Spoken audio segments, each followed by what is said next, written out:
¿Alguna vez has sentido que estás haciendo todo bien y aún así nada cambia? Llegas temprano, te quedas tarde, no fallas, no te quejas, haces lo que te piden, cuando te lo piden, cómo te lo piden. Y aún así, cuando llega el momento de los reconocimientos, de los ascensos, de las oportunidades, tu nombre no aparece. O quizás es algo distinto. Quizás llevas meses o años trabajando en algo propio, un negocio, un proyecto, una meta personal, y cada semana te dices que esta vez va a ser diferente. Pero al final del mes miras los números, miras el resultado y sientes ese peso en el pecho que ya conoces bien. El peso de haber dado todo y no haber llegado a ningún lado. O tal vez lo tuyo es más silencioso. No es frustración, es cansancio. Un cansancio que no se va con dormir. El cansancio de esforzarte sin ver para qué. Si algo de eso resuena contigo, quiero que sepas una cosa antes de seguir. No es porque seas menos que los demás. No es falta de talento, no es mala suerte. Hay algo que los que sí avanzan entienden, algo que nadie te enseñó directamente y que una vez que lo ves, no puedes dejar de verlo. Esta es la historia de Mateo Vargas. Quédate hasta el final, porque lo que él descubrió va a cambiar la forma en que ves tu propio esfuerzo para siempre. Mateo tenía 29 años y vivía en la Ciudad de México, en un departamento pequeño en la colonia Narvarte, con una ventana que daba a la pared del edificio de enfrente. Todos los días sonaba su alarma a las 6:15 de la mañana. Todos los días tomaba el metro en la estación Insurgentes, con la pasta bajo el brazo y el café de la esquina en la mano. Frío para cuando llegaba a la oficina porque el trayecto tardaba más de lo esperado. Era analista financiero junior en una consultora mediana del centro. Llevaba 3 años en el mismo puesto, 3 años llegando antes que sus compañeros, 3 años sin una sola falta injustificada, 3 años entregando sus reportes a tiempo, revisados 2 veces, con los márgenes correctos y los datos verificados. Era, en todos los sentidos visibles, un empleado ejemplar. Pero si uno lo observaba con más cuidado, había algo en su forma de moverse por la oficina que lo delataba. Caminaba pegado a las paredes. Hablaba en voz baja en las reuniones. Cuando tenía una idea, la anotaba en su libreta y esperaba a que alguien más la dijera primero. No porque fuera cobarde, sino porque había aprendido, sin que nadie se lo dijera explícitamente, que su trabajo era ejecutar. No proponer, cumplir, no destacar. Mateo trabajaba duro, pero trabajaba como alguien que tiene miedo de cometer un error, no como alguien que quiere construir algo. Y esa diferencia, aunque invisible, lo estaba costando todo. El viernes de la tercera semana de octubre, la directora de Recursos Humanos mandó un correo a todo el equipo. Asunto: anuncio de ascenso. Mateo lo abrió antes de que terminara de cargar. El nombre en la pantalla no era el suyo.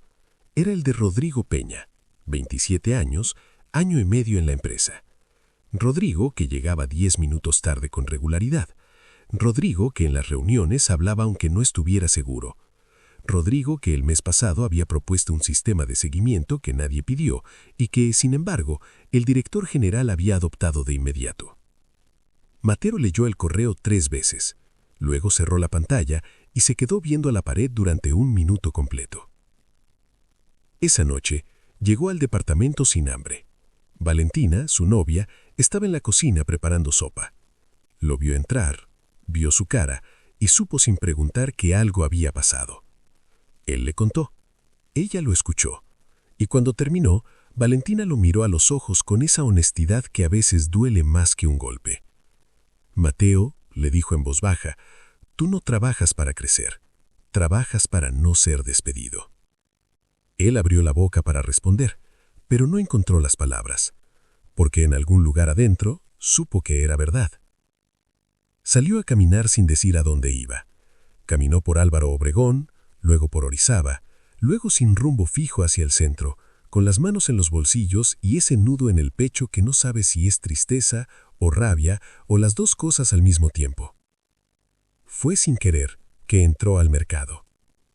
Era uno de esos mercados viejos del centro histórico de techo alto y puestos apretados, con olor a especias y madera vieja y aceite de maquinaria. La mayoría de los locales ya estaban cerrando, pero en una esquina, iluminado por un foco amarillo, había un señor de 70 años sentado en un banco de madera, con una faca larga en las manos y una piedra de afilar mojada frente a él. Lo que detuvo a Mateo no fue el puesto, fue la forma en que el hombre trabajaba. No había prisa, no había distracción. Cada pasada de la hoja contra la piedra era lenta, precisa, deliberada. El viejo miraba el filo con una atención que Mateo no había visto en nadie en mucho tiempo, como si esa faca fuera lo único que existía en el mundo. Y en la cara del hombre había algo que Mateo no podía nombrar del todo. Paz. No la paz de quien no tiene problemas, la paz de quien sabe exactamente lo que está haciendo y por qué. Mateo se quedó parado observando sin darse cuenta de que ya llevaba varios minutos ahí. El viejo levantó la vista, lo miró sin sorpresa, como si esperara que alguien llegara esa noche, y asintió hacia el banco de al lado. «Siéntate si quieres, la piedra no muerde». Mateo se sentó. Estuvieron en silencio un momento. El sonido de la hoja contra la piedra llenaba el espacio entre los dos. Finalmente Mateo habló, no porque quisiera hablar, sino porque el silencio lo empujó. «¿Cuánto tiempo lleva haciendo eso?» El viejo no dejó de afilar. 43 años. ¿Afilando cuchillos? Afilando lo que la gente trae. Cuchillos, hachas, tijeras, gubias, lo que esté sin filo. Mateo miró la faca. La hoja brillaba bajo el foco amarillo. ¿Y en 43 años todos los cuchillos se pueden afilar? El viejo se detuvo. Levantó la hoja y la examinó de lado, entornando los ojos. Casi todos. Los que no se pueden afilar son los que nunca se usaron de verdad. Mateo frunció el ceño. ¿Cómo así? El viejo dejó la faca sobre el paño y lo miró directamente por primera vez. Una herramienta que solo hace trabajo fácil nunca desarrolla el filo que necesita. El filo real, el que dura, el que corta cuando importa, ese se forma con el uso difícil, con la madera dura, con el hueso, con el cuero grueso. Cada trabajo difícil deja una marca en el acero, y esa marca, bien trabajada en la piedra, se convierte en filo. Levantó la faca y la sostuvo entre los dos. Pero una herramienta que solo corta lo blando, lo fácil, lo que ya está listo para cortarse, esa herramienta puede verse bien, puede estar limpia y brillante, pero cuando llega el momento de verdad, cede. Mateo sintió algo moverse adentro, una incomodidad que no era molestia sino reconocimiento. ¿Y usted puede saber con solo verla si una herramienta se usó en cosas difíciles? El viejo sonrió.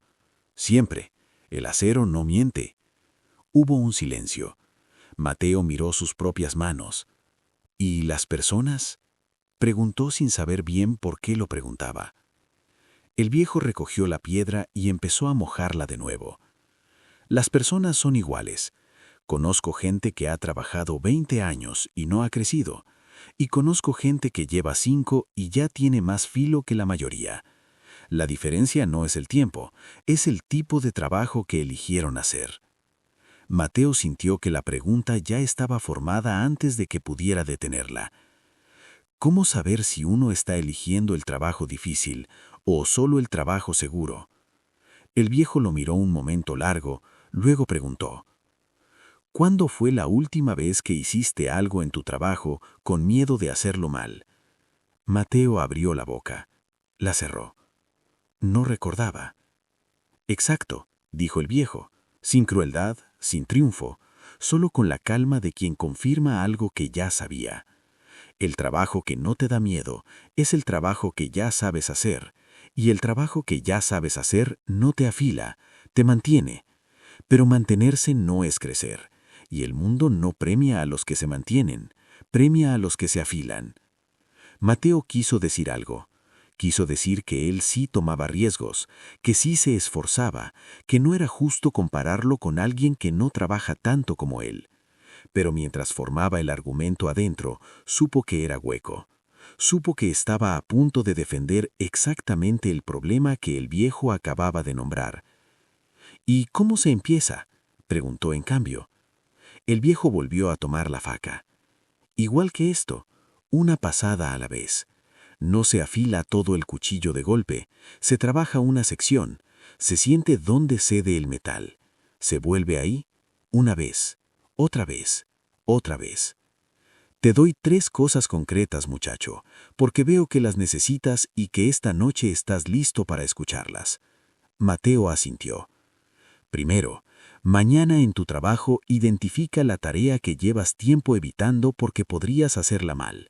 No la que ya sabes hacer, la que te da un poco de vértigo. Ofrécete para hacerla. Segundo, cuando tengas una idea, dila antes de que alguien más la diga. No esperes permiso. El que espera permiso para contribuir le está diciendo a su jefe que necesita que lo lleven de la mano, y nadie asciende a alguien que necesita que lo lleven de la mano. Tercero, al final de cada semana pregúntate, ¿hice algo esta semana que no había hecho antes? Si la respuesta es no, la semana que viene elige distinto. El viejo levantó la faca terminada y la giró lentamente bajo el foco. El filo captó la luz como una línea de agua. Las herramientas se afilan con el uso difícil, no con el uso fácil. Eso aplica para el acero, aplica para ti. Mateo sintió algo que no esperaba. No un alivio, algo más parecido a una claridad. Como cuando llevas tiempo mirando una imagen borrosa y de repente el lente hace foco y ves que siempre estuvo ahí. Se quedó callado un momento. El ruido del mercado cerrando llegaba de lejos. El viejo empezó a guardar sus herramientas con la misma precisión con que las había usado. «Gracias», dijo Mateo. El viejo asintió sin voltearse.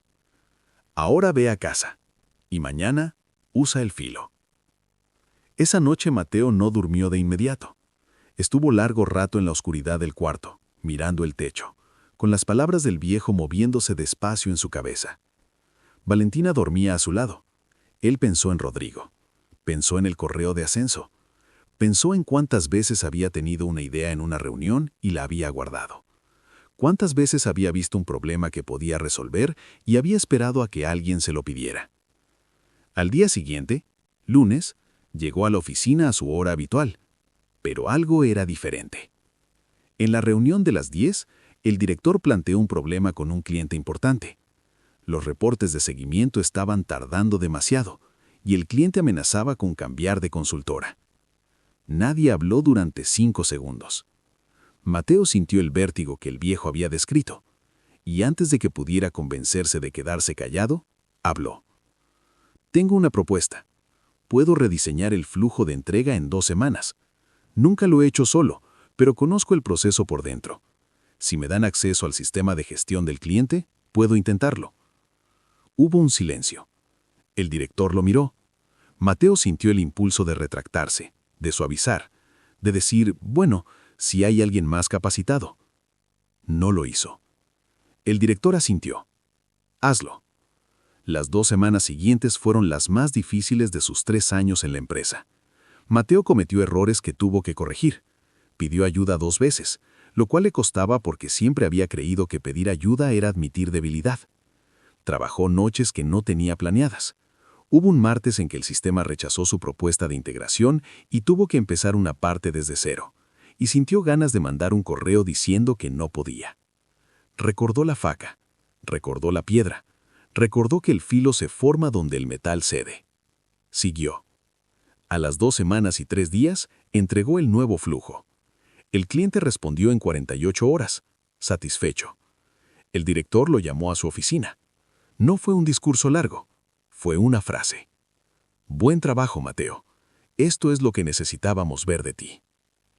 Mateo salió de esa oficina distinto a como entró, no porque alguien lo hubiera felicitado, sino porque por primera vez en 3 años supo que había hecho algo que no sabía si podía hacer y lo había hecho igual. Eso no te lo quita nadie. Los meses siguientes no fueron una línea recta hacia arriba. Hubo semanas en que volvió al modo antiguo, a las tareas seguras, al silencio en las reuniones. Hubo un proyecto en febrero que salió mal y que le costó una conversación incómoda con su directora. Hubo noches en que pensó que quizá Rodrigo simplemente tenía algo que él no tenía y punto. Pero había algo nuevo que esas noches no podían borrar. Ya sabía la diferencia entre los dos tipos de trabajo. Y una vez que sabes eso, es difícil hacerte el que no lo sabes. Semana tras semana se hacía la pregunta del viejo. ¿Hice algo esta semana que no había hecho antes? Cuando la respuesta era no, elegía diferente la semana siguiente. Al cabo de 8 meses, Mateo lideraba un equipo de 3 personas en un proyecto de reestructura para un cliente nuevo. Al cabo de un año, fue ascendido a analista senior. No porque hubiera trabajado más horas, sino porque había empezado a trabajar en cosas que lo asustaban un poco. Porque había dejado de esperar permiso para contribuir. Porque el filo que se había formado en los trabajos difíciles era visible para quien sabía mirarlo. Un domingo de noviembre, casi exactamente un año después de aquella noche, Mateo volvió al mercado del centro. El puesto del viejo estaba en la misma esquina, el mismo foco amarillo, la misma piedra mojada. El viejo lo vio llegar y lo reconoció sin sorpresa, como si hubiera esperado que volviera exactamente esa noche. Mateo se sentó en el mismo banco de madera. «¿Cómo va el filo?», preguntó el viejo sin levantar la vista. Mateo pensó en el año que había pasado, en el proyecto mal, en el proyecto bien, en las noches difíciles, en el ascenso, en Valentina, que hacía unas semanas le había dicho sin solemnidad, sin hacer gran cosa, simplemente en la cocina mientras cenaban: «Te ves diferente estos meses, más tú». «Va bien», dijo Mateo, aunque a veces todavía cede. El viejo asintió. «Siempre va a ceder a veces. Eso no es un defecto. Es la naturaleza del acedo. La pregunta no es si cede. La pregunta es si vuelves a la piedra cuando lo hace». Mateo miró las manos del viejo moverse sobre la hoja con la misma calma de hacía un año. «Sí», dijo, «ya sé volver». Amigo mío, esta historia no es solo la de Mateo, es la tuya, es la de cualquiera que ha pasado meses o años dando todo y sintiéndose invisible. Y la lección no es trabajar más, es trabajar diferente. Hay 3 verdades que Mateo aprendió esa noche en el mercado y que yo quiero que te lleves hoy. Primera, el esfuerzo sin dirección es movimiento sin destino. Puedes pasar años siendo impecable en lo que ya sabes hacer y eso solo te mantiene donde estás. El crecimiento real empieza cuando te metes en territorio donde puedes fallar. Segunda, esperar permiso para contribuir es pedirle a alguien más que decida tu valor. Los que avanzan no esperan que les abran la puerta, golpean. Tercera, la semana en que no hiciste nada nuevo es la semana en que no te afilaste. Y una herramienta sin filo, por más brillante que se vea, cede cuando importa. Ahora te dejo con un desafío, solo uno, pequeño, concreto, para hoy. Piensa en una tarea, un proyecto, una conversación que llevas tiempo evitando porque podrías hacerlo mal. Una sola. Mañana, ofrécete para hacerlo. No esperes estar listo. El filo no se forma esperando, se forma en el uso. Si esta historia te movió algo adentro, compártela con alguien que lleve tiempo trabajando duro sin ver resultados. Ellos necesitan escuchar esto más que tú. Y cuéntame en los comentarios, ¿cuál es ese proyecto o tarea que llevas tiempo evitando? Escríbelo, nómbralo, porque cuando lo nombras, ya no puedes fingir que no existe. Nos vemos pronto con otra historia. Y hasta entonces, recuerda, las herramientas se afilan con el uso difícil, no con el uso fácil. Y tú no eres la excepción.